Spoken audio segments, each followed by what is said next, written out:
সম্মানিত মুসল্লিয়ান ইকরাম,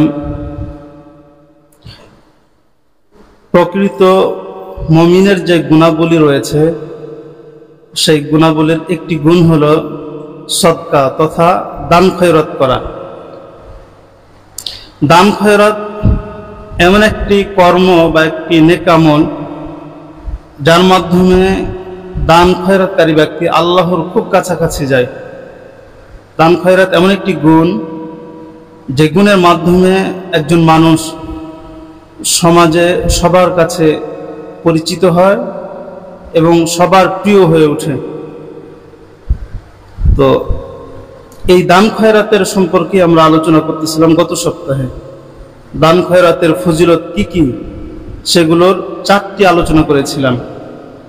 দান খয়রাতের 1 নং ফজিলত ছিল যে দান খয়রাত করলে মাল বাড়ে, মাল কমে না। 2 নং ফজিলত ছিল দান খয়রাতকারী ব্যক্তির মাল বৃদ্ধির জন্য ফেরেশতা দোয়া করে। দান খয়রাতের 3 নং ফজিলত ছিল যেই পরিমাণ দান খয়রাত করবে সেই পরিমাণ দানের ফজিলত আল্লাহ তাআলা তাকে দান করবেন না, বরং বহু গুণ প্রতিদান বাড়িয়ে তারপর দান খয়রাতকারীকে তার প্রতিদান দান করবেন।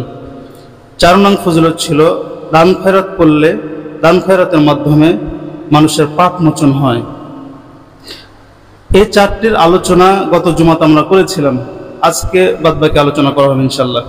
দান খয়রাতের 5 নং ফজিলত হলো দান খয়রাতকারী ব্যক্তিকে আল্লাহ তাআলা কিয়ামতের দিন তার আরশের নিচে ছায়া দান করবেন। সুবহানাল্লাহ। প্রমাণ কি? প্রমাণ হলো কিতাব বুখারী শরীফ হাদিস নং 1423। এই হাদিসের বর্ণনাকারী সাহাবীর নাম হলো হযরত আবু হুরায়রা রাদিয়াল্লাহু তাআলা আনহু। হযরত আবু হুরায়রা বলেন, রাসূল আকরাম সাল্লাল্লাহু আলাইহি ওয়াসাল্লাম ইরশাদ করেন, সাবআতুন ইযিল্লুহুমুল্লাহু ফি যিল্লিহি, 7 প্রকারের মানুষকে আল্লাহ তাআলা তার ছায়ার নিচে ছায়া দান করবেন।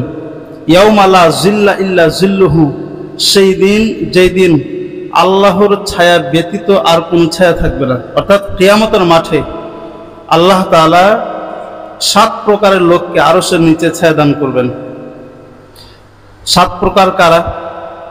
1 নং প্রকার হলো ইমাম আদিলুন, ন্যায়পরায়ণ বাদশাহ, যে দুনিয়াতে রাষ্ট্র পরিচালনা করেছিল, দেশ পরিচালনা করেছিল, তবে সে জুলুম, অন্যায়, নির্যাতন এগুলো করে নাই, বরং সে ইনসাফের সাথে দেশ চালিয়েছিল। কিয়ামতের দিন আল্লাহ তাআলা এমন শাসককে বলবে যে শাসন এটা আমার গুণাগুণ এবং হচ্ছে ইনসাফ এটাও আমার গুণাগুণ। তুমি দুনিয়াতে শাসন করেছিলা, তোমার মতন কত শাসক দুনিয়াতে ছিল যে প্রজাদের ওপর জুলুম নির্যাতন করেছিল, কিন্তু তুমি নির্যাতন করো নাই।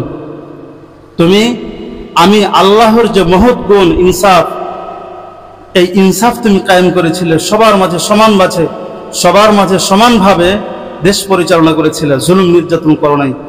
যেহেতু তোমার আমার সাথে মিল আছে, সুতরাং তুমি আজকে আরো কিয়ামতের দিন হাসরের মাঠে আমার পাশে এসে তুমি বসো। অর্থাৎ আল্লাহ তাআলা এই ন্যায়পরায়ণ বাদশাকে ডেকে তার আরশের নিচে ছায়া দান করবেন। 2 নং শ্রেণী হলো ওয়াশাবুন নাশা ফি ইবাদাতিল্লাহি, ওই যুবক যে যুবক তার যৌবনকাল আল্লাহর ইবাদতে কাটালো, এমন যুবককে আল্লাহ তাআলা কিয়ামতের দিন আরশের নিচে ছায়া দান করবেন। আল্লাহ তাআলা এমন যুবককে ডাকবেন আর বলবেন, যুবক, যৌবন এমন একটি পাওয়ারফুল বৈশিষ্ট্য, যেই বৈশিষ্ট্যের কারণে একজন মানুষ সে ঠিক থাকতে পারে না, গুনাহে লিপ্ত হয়, যত ধরনের পাপ আছে সব ধরনের পাপে লিপ্ত হয়। মেয়ে মানুষের আড্ডাবাজিতে লিপ্ত হয়, মদ খায়, রাত জাগে, সিনেমা দেখে, কত কিছুই না করে, কিন্তু তুমি দুনিয়াতে তোমার মধ্যে এই গুণ থাকার পরেও, এই বৈশিষ্ট্য থাকার পরেও তুমি পাপ না করে আমি আল্লাহর ইবাদত করেছিলা। তোমার দুনিয়াতে মনে হয়েছিল যে আমার এই যৌবন আল্লাহ তাআলা আমাকে দান করেছেন, এমনি এমনি দান করেন নাই, এই যৌবন তার পথে কাটানোর জন্যই দান করেছেন। এই জন্য তুমি আমার ইবাদত করেছিলা, তুমি আমার মহব্বতে ইবাদত করেছিলা, আমার প্রেম তোমার মধ্যে ঢুকিয়েছিলা, তাই তোমার আজকে স্থান হলো দূরে না, আমি আল্লাহর আরশের নিচে তোমার স্থান হবে, তুমি আমার পাশে এসে বসো।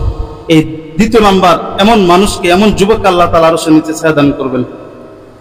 3 নং শ্রেণী হলো ওয়ারাজুলুন কলবুহু মুআল্লাকুন ফিল মাসাজিদি, ওই ব্যক্তি যে ব্যক্তির অন্তর মসজিদের সাথে লটকে থাকে, ঝুলন্ত থাকে। অর্থাৎ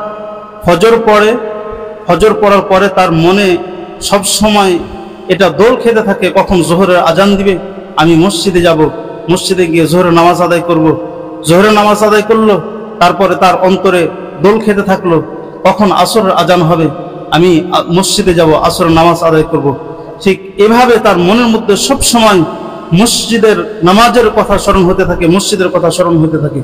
এমন ব্যক্তিকে আল্লাহ তাআলা বলবে, দুনিয়াতে মানুষ মসজিদে গেলে, তোমার মতন কত মানুষ মসজিদে যাওয়ার পরে সব সময় তার মাথার মধ্যে চিন্তা থাকতো যে কত তাড়াতাড়ি মসজিদ থেকে বের হওয়া যায়। ইমাম সাহেব সালাম ফিরতে দেরি করতো না, তার বের হতে দেরি লাগতো না।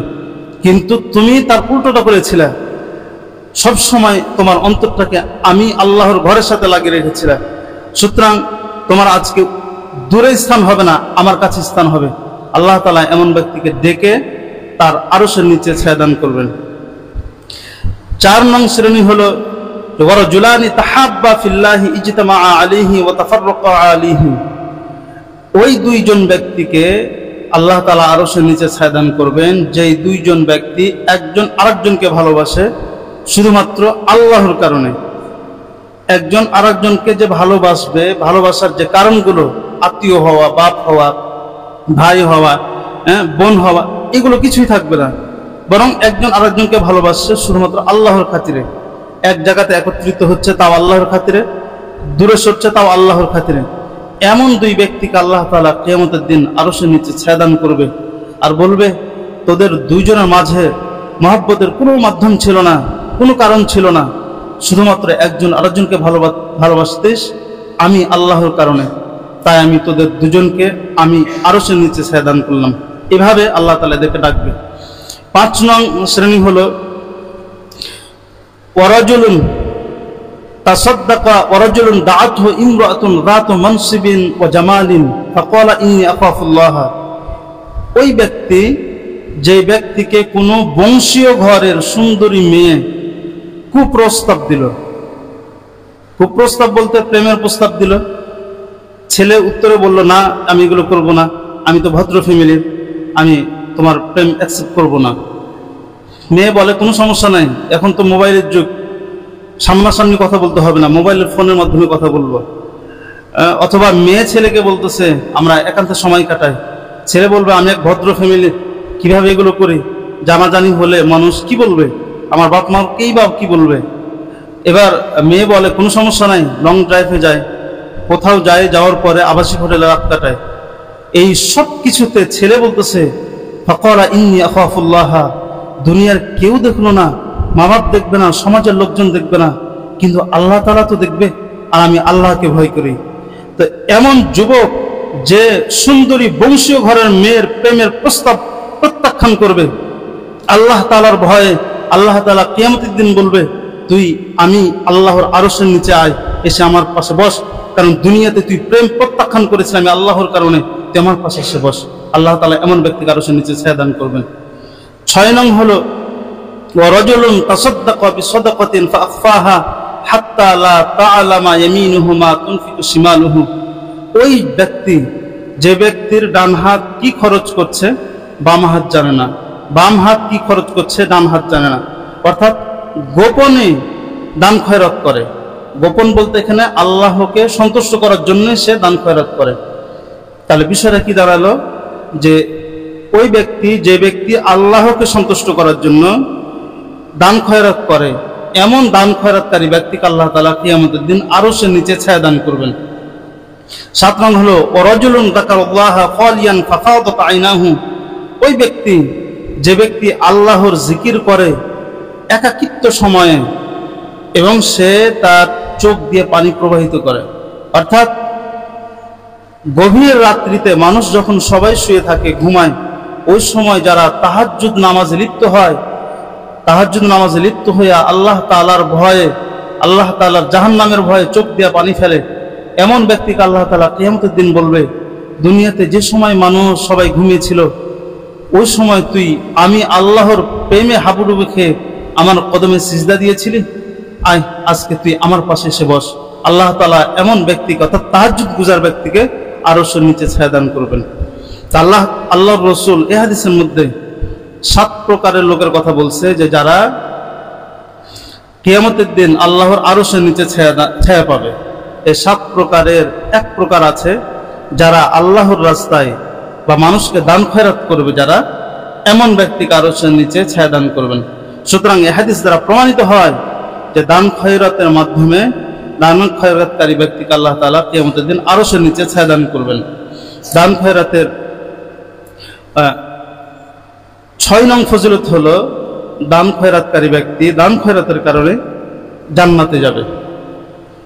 দান খয়রাত করলে আল্লাহ তাআলা একটা উসিলা দেখি তো কোনো না কোনো ভাবে মাফ করবে।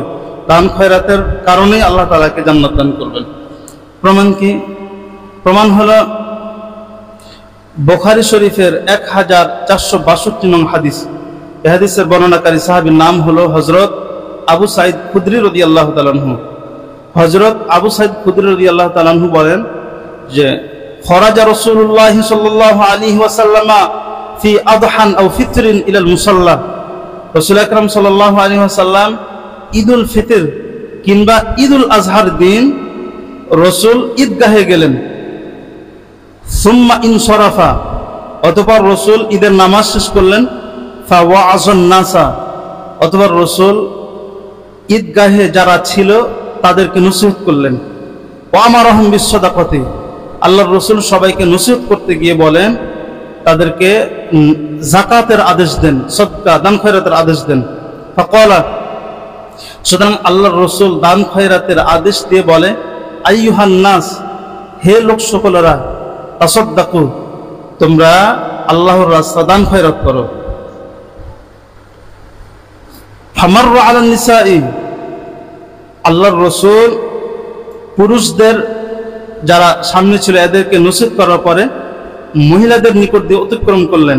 ফাকালা, অতঃপর বললেন, ইয়া মা'শারান নিসাই, হে মহিলাদের জামাত, তাসাদদাকনা, তোমরা আল্লাহর রাস্তায় বেশি বেশি দান খয়রাত করো। ফাইন্নী রাআইতুকুন্না আকসার আহলিন নারি, কেননা যে আমি তোমাদেরকে মেরাজের রাত্রিতে বেশিরভাগ জাহান্নামী দেখেছি।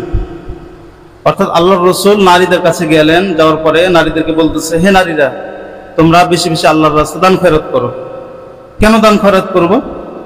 কারণ আমি যখন মেরাজে গিয়েছিলাম, মেরাজের রাত্রিতে আমাকে আল্লাহ তাআলা জান্নাত দেখিয়েছিলেন, জাহান্নাম দেখিয়েছিলেন। তো এই জাহান্নামীদের মধ্যে থেকে আমি বেশিরভাগ আমি দেখেছিলাম যে তোমরা নারীরা আছো, তো তোমরা দান খয়রাত করো, যাতে দান খয়রাতের কারণে জাহান্নামে না গিয়ে জান্নাতে যাও।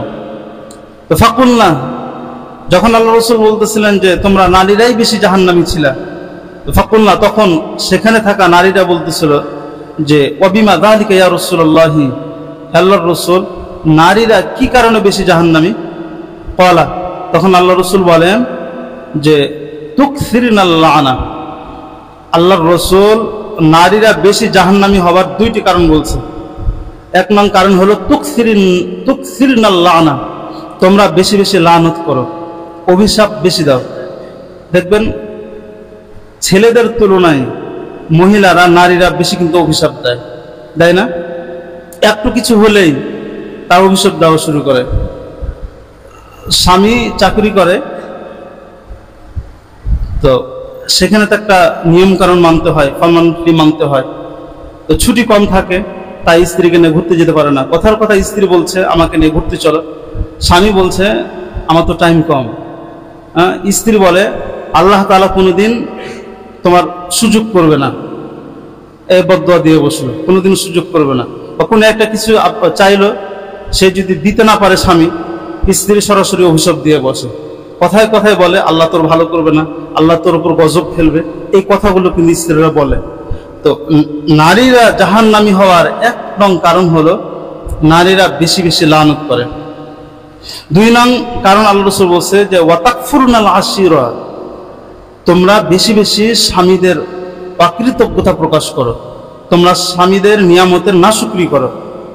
দেখবেন স্বামী সারা জীবন স্ত্রীর সব চাহিদা মিটালো, কিন্তু তারপরও স্ত্রী বলবে কি যে আমি তোমার সংসারে এসে কিছু পাই নাই।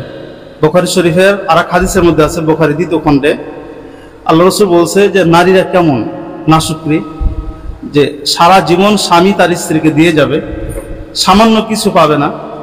এটার কারণে স্ত্রী স্বামীকে বলবে মা রাআইতু ফিকা খায়রান কত্তু, আমি তোমার মধ্যে কোনোদিন ভালো কিছু দেখলাম না, খারাপই জিনিস দেখলাম। কথার কথা স্ত্রী স্বামীকে বলছে আমার জন্য চুড়ি নিয়ে আসো। সারা জীবন স্বামী স্ত্রীকে সব দিয়ে গেল, যে কোনো কারণে হোক চুরিটা কিন্তু ভুলে গেছে সে। বাসায় এসে স্ত্রী যদি চুরি না পায় তাহলে স্ত্রী কিন্তু বলে ফেলে যে তোমার সংসারে এসে আমি কিছুই পাই নাই। সামান্য চুরি দিতে পারে নাই, তাই স্ত্রী কি বলে ফেলে, যে তোমার সংসার আমি কিছুই পেলাম না। এগুলো কিন্তু মহিলাদের বৈশিষ্ট্য, আল্লাহ রাসূল বলছে। তো এই দুই কারণে, এক বেশি লানত করে, আর একটা হলো স্বামীর নিয়ামতের অকৃতজ্ঞতা করে।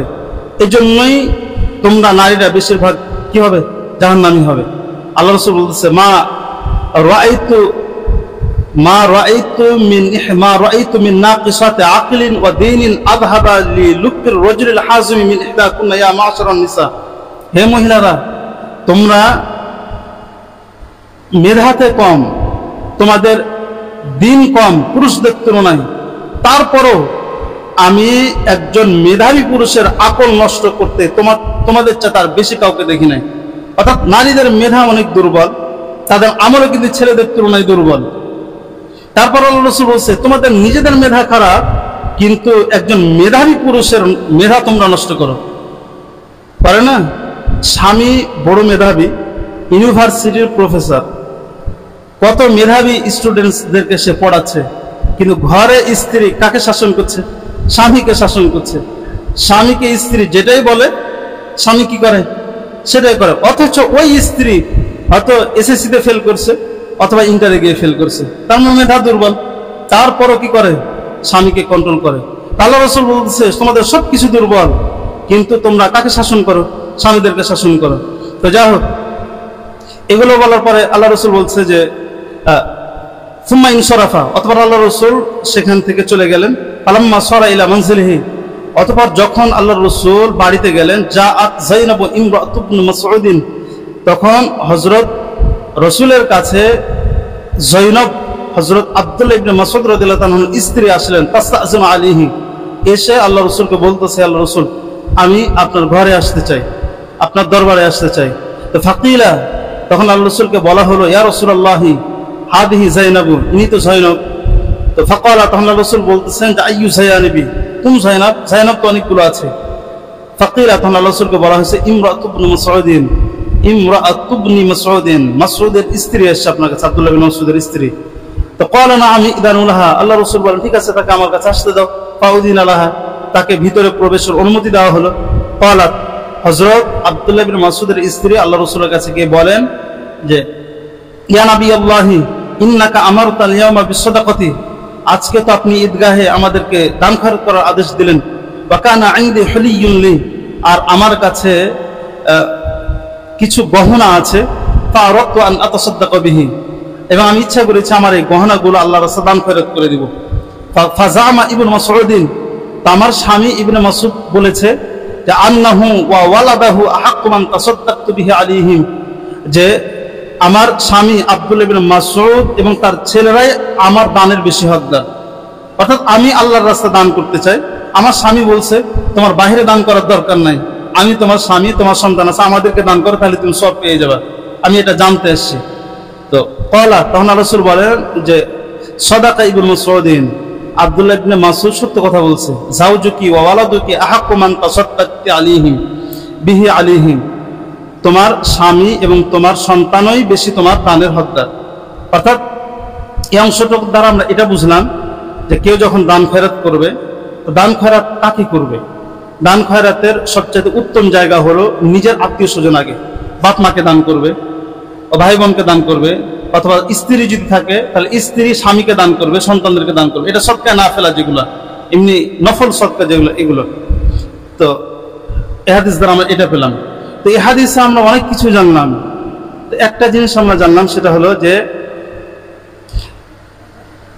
আল্লাহর রাসূল নারীদেরকে বলছে তোমরা বেশি বেশি দান করো। কারণ কি, আমি মেরাজের রাত্রিতে দেখছি যে তোমাদের অধিকাংশরাই জাহান্নামী। তার মানে দান করো, দান করলে তোমরা যে পাপগুলো করবা এই পাপগুলো মোচন হবে, তোমরা এই দানের কারণে জান্নাতে যাবা। সুতরাং এই হাদিস দ্বারা প্রমাণিত হয় যে দান খয়রাত করলে, দান খয়রাতের কারণে দানকারী ব্যক্তি কি হবে? জান্নাতে যাবে। দান খয়রাতের 6 নং ফজিলত পেলাম। দান খয়রাতের 7 নং ফজিলত হলো দান খয়রাত এটা সত্য ইমানের দলিল। অর্থাৎ দান করলে, সদকা করলে দানকারী ব্যক্তির ইমান খাঁটি হয়, ইমান আরো মজবুত হয়। প্রমাণ কি? প্রমাণ হলো মুসলিম শরীফের 223 নং হাদিস। এই হাদিসের বর্ণনাকারী সাহাবীর নাম হলো হযরত আবু মালিক আশআরী রাদিয়াল্লাহু তাআলা আনহু।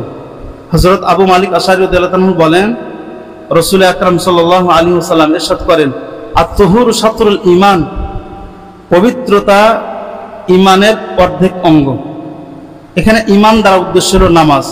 অর্থাৎ আল্লাহ রাসূল এখানে এটা বলছে যে ওযু নামাজের অর্ধেক। কারণ নামাজ তো ওযু ছাড়া হয় না, এজন্য আল্লাহ রাসূল বলছে যে ওযুই নামাজের অর্ধেক। এরপর বলছে যে আত-তুহুরু শাতরুল ঈমান ওয়াল হামদুলিল্লাহি তামলাউল মিজান, আলহামদুলিল্লাহর জিকির মিজানকে ভরে দেয়। অর্থাৎ যে ব্যক্তির আমলনামায় আলহামদুলিল্লাহ কালেমার জিকির বেশি বেশি পাওয়া যাবে, কিয়ামতের দিন তার আমলনামা বেশি ভারী হয়ে যাবে। ওয়া সুবহানাল্লাহি ওয়াল হামদুলিল্লাহি তামলাআনি আও ক্বালা তামলাউ মা বাইনাস সামাওয়াতি ওয়াল আরদি, এবং সুবহানাল্লাহ আলহামদুলিল্লাহ এই দুইটা একসাথে জিকির আসমান জমিনের খালি অংশকে ভরে দেয়। অর্থাৎ কোন ব্যক্তি যদি বেশি বেশি সুবহানাল্লাহ এবং আলহামদুলিল্লাহ এই দুই কালেমার মাধ্যমে জিকির করে, তাহলে তার আমলনামায় আসমান জমিনের খালি জায়গা যতগুলো আছে পৃথিবীর, এই সবগুলো সমপরিমাণ সব তার আমলনামায় দান করবেন। সুবহানাল্লাহ। ওয়াসসালাতু নূরুন, নামাজ হলো আলো। অর্থাৎ যে নামাজ পড়বে এই নামাজ দুনিয়াতে তাকে আলো দেখাবে, গুনাহ তার আমলনামা থেকে দূর করবে, নেক আমলের পথ দেখাবে, কবরে তাকে পথ দেখাবে, এবং কিয়ামতের দিন হাসরের মাঠে নামাজ তাকে জান্নাতের পথ দেখাবে। ওয়াসসাদাকাতু বুরহানুন, এবং দান খয়রাত এটা হলো সত্য ইমানের দলিল।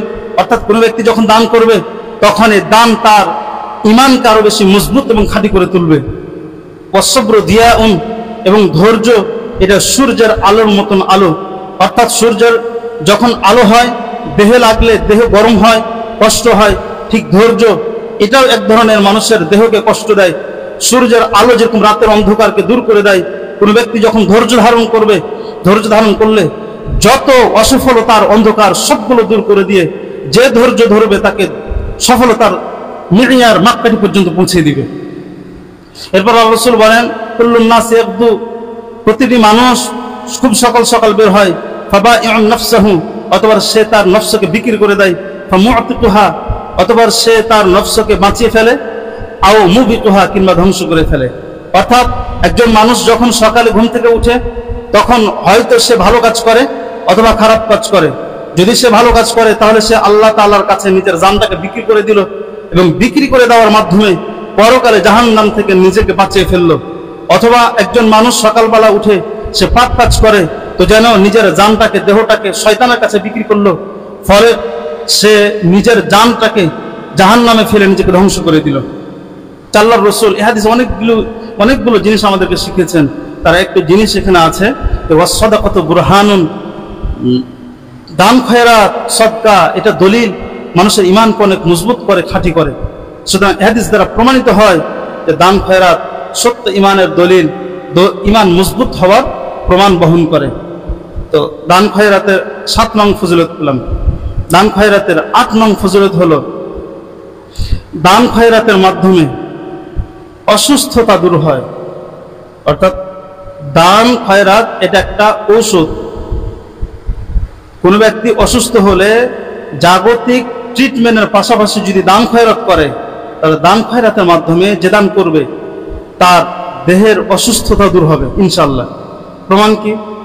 প্রমাণ হলো কিতাবের নাম, একটা কিতাব আছে কিতাবুল ফুরু'। এই কিতাবের 4 নং খণ্ডের 144 নং পৃষ্ঠাতে একটা হাদিস আছে। হযরত আবু উমামা আল বাহিলি রাদিয়াল্লাহু তাআলা থেকে বর্ণিত হাদিস। হযরত আবু উমামা আল বাহিলি বলেন, রাসূল আকরাম সাল্লাল্লাহু আলাইহি ওয়াসাল্লাম ইরশাদ করেন যে দাবু মারদাকুম, তোমরা তোমাদের অসুস্থ ব্যক্তিদের চিকিৎসা করো। কিসের মাধ্যমে? বিসসাদাকাতি, সদকার মাধ্যমে। তার মানে তোমাদেরকে অসুস্থ হলে তোমরা তো দুনিয়ার ওষুধ খাওয়াবা, পাশাপাশি একটু দান খয়রাত, এই ওষুধটা একটু খাওয়াইও, অর্থাৎ দান খয়রাত করো। তাহলে দান খয়রাতের মাধ্যমে তার রোগ দূর হবে ইনশাআল্লাহ। দান খয়রাতের মাধ্যমে রোগ দূর হয়েছে, এরকম কি কোনো প্রমাণ আছে? অবশ্যই প্রমাণ আছে, বহু প্রমাণ আছে। কিতাবের নাম হচ্ছে মুআজামুস সাফার। এই মুআজামুস সাফার নামক কিতাবের 827 নং পৃষ্ঠাতে একটা ঘটনা লিখছে। তো ঘটনাটা এরকম যে আবু বকর খব্বাসী নামক একজন ব্যক্তি, উনি বলেন যে মারিদতু মারাদান খতরান, আমি অনেক অসুস্থ হলাম। তো ফারাআনি জারুন লি সালিহুন, তা আমার এক প্রতিবেশী আমাকে দেখলো যে আমি খুব অসুস্থ। ফাকালা, তখন সে আমাকে বলল ইস্তাআমিল কওলা রাসূলিল্লাহ সাল্লাল্লাহু আলাইহি ওয়াসাল্লাম দাবু মারদাকুম বিসসাদাকা, যে আপনি রাসূলের কথা যে তোমরা দানের মাধ্যমে রোগের চিকিৎসা করো, এই কথার উপর আমল করুন। এই লোক বলে যে যখন আমার ওই প্রতিবেশী আমাকে এই কথা বলল, ওয়াকানাল ওয়াক্তু দাইফান, ওই সময় মানুষকে খাবার খাওয়ানোর প্রচলন খুব ছিল। আমি করলাম কি, ফাসতারাইতু বিত্তিখান কাসীরান, আমি অনেকগুলো তরমুজ কিনলাম। কেনার পরে ওয়াজতামাআ জামাআতুম মিনাল ফুকারা ওয়াসবিয়ান, সেখানে অনেকগুলো দরিদ্র মানুষ এবং বাচ্চা, যারা অসহায় বাচ্চা, এতিম বাচ্চা, এদেরকে আমি একত্রিত করলাম, করে এটা খাওয়ালাম। ওয়াদাউ লাহুম, খাবার পরে তারা ওয়ারাফাউ আইদিয়াহুম ওয়াদাউ লি বিশিফা, তারা খাবার পরে আল্লাহর কাছে হাত উঠিয়ে আমার জন্য শেফার দোয়া করলো, সুস্থতা। এই লোক বলে ওই দরিদ্র এবং বাচ্চারা খাবার খাওয়ার পরে দোয়া যখনই করছে, তখন থেকে আমি নিজেকে সুস্থতা অনুভব করতে লাগলাম। সুবহানাল্লাহ, বাস্তব প্রমাণ। আর প্রমাণ আছে, আরো প্রমাণ আছে। কিতাবের নাম হলো, হাদিসের একটা কিতাব আছে আল জামি' লিশুআবিল ঈমান, ইমাম বাইহাকির লেখা একটা কিতাব। এই কিতাবে 3109 নং হাদিস। এই হাদিসের মধ্যে উনি একটা ঘটনা নিয়ে এসেছেন। ঘটনাটা এরকম যে আন ইবনে মুবারক, হযরত আব্দুল্লাহ ইবনে মুবারক, উনি একজন প্রসিদ্ধ তাবী ছিলেন, হাদিস বিশারদকারী ছিলেন। তিনি বলেন যে আন্না রাজুলান সাআলাহু, তাকে একজন ব্যক্তি জিজ্ঞেস করলো, ইয়া আবা আব্দুর রহমান, হে আবু আব্দুর রহমান, তুরহাতুন খরাজাত ফি রুকবাতি মুনযু 7 সিনিন, আমার এই হাঁটুতে 7 বছর থেকে একটা ঘা উঠেছে, ঘা দিয়ে রস বের হয়। এই বলে যে ঘা দিয়ে রস বের হয়। ওয়াকাদ আলাজতু বিআনওয়াইল ইলাজ, আমি অনেক ধরনের চিকিৎসা করেছি। ওয়াসাআলতুল আতিব্বা, এবং আমি বড় বড় ডাক্তারদেরকে এ সম্পর্কে জিজ্ঞেস করেছি। ফালাম আনতাফি বিহি, কিন্তু আমি কোনো ফায়দায় পাই নাই, কোনো উপকার আসে নাই। তো আব্দুল্লাহ ইবনে মুবারক ওই লোককে বলেছিলেন যে বর্তমান সময়ে মানুষের কুফের দরকার, কারণ ওই সময় মানুষ কুফ থেকে পানি খেত। তিনি বলছে যে আপনি একটা কূপ সদকা করেন। আমার বিশ্বাস আপনি কূপ খনন করে মানুষকে পানি খাওয়ার সুযোগ করে দিবেন, কূপ থেকে পানি বের হওয়া শুরু হবে। যেদিন বের হওয়া শুরু হবে সেদিন আপনার এই হাঁটুর যে ঘা আছে, ঘা থেকে রস বের হওয়া বন্ধ হয়ে যাবে। তে ইনি বলে যে আমি তাই করলাম, কূপ খনন করলাম। যেদিন মানুষ ওই কূপ থেকে পানি খাওয়া শুরু করছে, সেই দিন থেকে আমার এই হাঁটুর ঘা থেকে রস বের হওয়া বন্ধ হয়ে গেছে। সুবহানাল্লাহ। তাহলে আল্লাহর রাসূল বলছে দাবু মারদাকুম বিসসাদাকাতি, তোমরা তোমাদের অসুস্থ ব্যক্তিদের ট্রিটমেন্ট করো। কিসের মাধ্যমে? সদকার মাধ্যমে, দান খয়রাতের মাধ্যমে।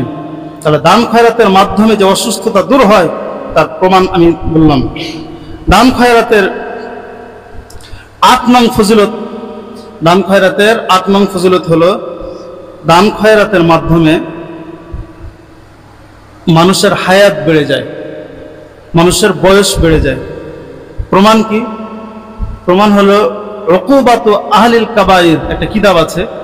এই কিতাবের 68 নং পৃষ্ঠাতে একটা ঘটনা নিয়ে এসছে। ঘটনাটা এরকম যে দাখালা মালাকুল মাউত আলা নবিয়্যিল্লাহি দাউদা, মালাকুল মাউত হযরত আজরাইল আলাইহিস সালাতু ওয়াস সালাম একদিন আল্লাহর নবী হযরত দাউদ আলাইহিস সালাতু ওয়াস সালামের নিকটে প্রবেশ করলেন। যখন করলেন তো হযরত দাউদ আলাইহিস সালাম বসা ছিলেন। ফানাহাদান নবী সাল্লাল্লাহু আলাইহি ওয়াসাল্লাম, তো হযরত দাউদ আলাইহিস সালাতু ওয়াস সালাম ওনাকে দেখে দাঁড়িয়ে গেলেন। দাঁড়ানোর পর ওয়াকাল এবং বললেন, আহলান বিআখি ওয়া হাবিবি মালাকুল মাউত, হে আমার ভাই বন্ধু মালাকুল মাউত, আপনার প্রতি স্বাগতম। আজিতানি কাবিদান আম সাইরান, আপনি কি আমার জান কবজ করতে আসছেন নাকি আমার সাথে সাক্ষাৎ করতে আসছেন? দেখেন, নবীদের কাছে যে ফেরেশতা আসে তার নাম কি? জিবরিল আমিন। 4 জন বড় বড় ফেরেশতা আছে না, 4 জন বড় বড় ফেরেশতা, তার ভিতরে জিবরিল আমিনের কাজ হলো আল্লাহর দরবার থেকে ওহী নিয়ে আসা। আজরাইল আলাইহিস সালাতু ওয়াস সালামের কাজ হলো জান কবজ করা। আজরাইল আলাইহিস সালাতু ওয়াস সালাম সাধারণত কখন কারোর কাছে আসে নাই, কোনো নবীর কাছে আসে নাই, শুধু জান কবজ করার সময় এসে, এর আগে আসে নাই। তো দাউদ আলাইহিস সালাতু ওয়াস সালাম হঠাৎ মালাকুল মাউত আজরাইল আলাইহিস সালাতু ওয়াস সালামকে দেখে বলতেছে যে আপনি কেন আসছেন? আমাকে জান কবজ করতে আসছেন নাকি সাক্ষাৎ করতে আসছেন? তিনি বলে যে আমি জান কবজ করতে আসি নাই, সাক্ষাৎ করতেও আসি নাই, তবে আপনার দরবারে এক যুবক আছে, তার হায়াতের শেষ কয়দিন বাকি আছে এটা জানানোর জন্য এসেছি। তো আজরাইল আলাইহিস সালাতু ওয়াস সালাম ইশারাতে বলতেছে এই যুবকের মাত্র 10 দিন হায়াত বাকি আছে, 10 দিন পরে সে মারা যাবে। তো ওই যুবকের বয়স ছিল 20 বছর, তাহলে 20 বছর চলে গেল, আর কতদিন? 10 দিন বাকি। তো যেহেতু দাউদ আলাইহিস সালাতু ওয়াস সালামের খাস মুরিদ ছিল ফাগতাম্মা, এই জন্য উনি খুব চিন্তিত হলেন এবং বিশেষভাবে তার দিকে নজর রাখা শুরু করলেন। 10 দিন অতিক্রম হলো, এই যুবক মারা গেল না।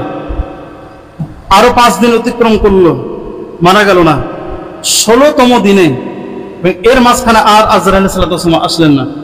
16তম দিনে ওই মালাকুল মাউত আজরাইল আলাইহিস সালাতু ওয়াস সালাম আবার দাউদ আলাইহিস সালাতু ওয়াস সালামের দরবারে আসলেন। তো যখন আসলেন আগের মতনই দাউদ আলাইহিস সালাতু ওয়াস সালাম দাঁড়ালেন, জিজ্ঞেস করলেন, আগে মুবারকবাদ দিলেন যে আমার ভাই, আমার বন্ধু মালাকুল মাউত, আপনার প্রতি স্বাগতম। আজিতানি কাবিদান আম সাইরান, আপনি আবার কেন এসেছেন? আমার জান কবজ করতে নাকি সাক্ষাৎ করতে? উনি বলে যে আল্লাহ তাআলা আমাকে আপনার কাছে পাঠিয়েছেন। কেন পাঠালো? বলেছে আমি এর আগে এসে বলেছিলাম এই যুবকের হায়াত বাকি আছে 10 দিন, কিন্তু এ মারা গেল না। কেন মারা গেল না তার কারণ বলতে এসছে।